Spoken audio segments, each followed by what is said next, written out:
இன்றே டவுன்லோட் செய்து உங்கள் ஃபேவரட் ஷோக்களை என்ஜாய் பண்ணுங்க. ஆதிய லவ் பண்ற மாதிரி நடிச்சு அவனை கல்யாணம் பண்ணி அவன் பேர்ல இருக்கிற மிச்ச சொத்தையும் எழுதி வாங்குறதான உங்க வேலையே.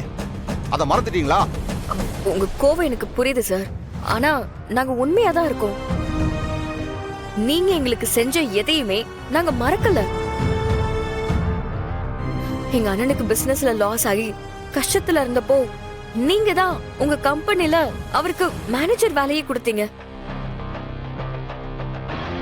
அப்புறம் அவருக்கு இவ்ளோ பெரிய கம்பெனியை கொடுத்து ஓனர் ஆக்கியிருக்கீங்க.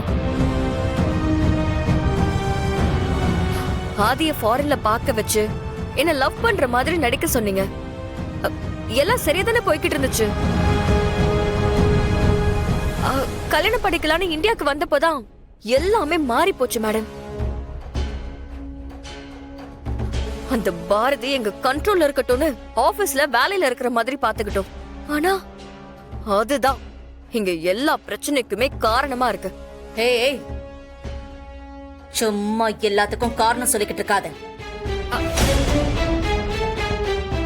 என்னைக்கு ஒரு விஷயம் நடக்காம இருக்கிறதுக்கு காரணம் சொல்ல ஆரம்பிச்சீங்களோ அப்பவே உங்களுக்கு கான்பிடன்ஸ் கம்மி ஆயிடுச்சுன்னு அர்த்தம். ஆதியோட சொத்து மொத்தமும் என் கைக்கு வரணுங்கிறதுக்காக தான் நம்ம இவ்வளவு பெரிய பிளானே பண்ணோம். கிட்டத்தட்ட எல்லாமே என் கைக்கு வந்துருச்சு. அவனோட வீடு, அவனோட கம்பெனி, இப்படி எல்லாமே எங்க கைக்கு வந்துருச்சு. அந்த ஆதி தான் சொத்துல பாதிய அவன் பொண்டாட்டிக்கு சொந்தம்னு உயில் எழுதி வச்சிருக்கான். அததான் என்னால வாங்க முடியல. அதுக்காக தான் உன்னை அவன் பொண்டாட்டி ஆக்கி சொத்தை எல்லாத்தையும் உன் பேர்ல மாத்தி இப்படி மொத்த சொத்தையும் எழுதி வாங்கிட்டு அவனை அனுப்பலான்னு பார்த்தா இதெல்லாம் புரியாம நீ என்னடானா இஷ்டத்துக்கு ஏதேதோ பண்ணிக்கிட்டு இருக்கீங்க.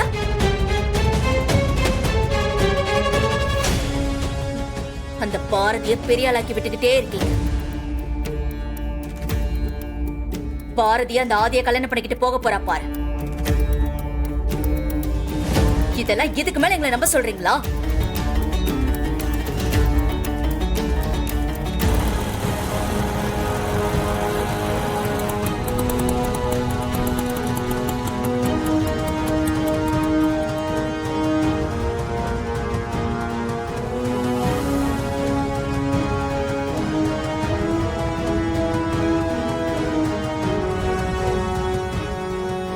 இவங்க ரெண்டு பேரும் இந்த வீட்ல யார பார்க்க வந்திருக்காங்க? அண்ணன் தங்கச்சி உங்க ரெண்டு பேருக்கும் கடைசியா ஒரு சான்ஸ் கொடுக்கறேன். நீங்க ரெண்டு பேரும் என்ன பண்ணுவீங்களோ ஏது பண்ணுவீங்களோ எனக்கு தெரியாது. சீக்கிரமா ஆதிய கல்யாணம் பண்ணிக்கிட்டு நம்ம திட்டப்படி அவன் பேர்ல இருக்கிற பாதி சொத்தை உன் பேர்ல எழுதி வாங்குறேன்.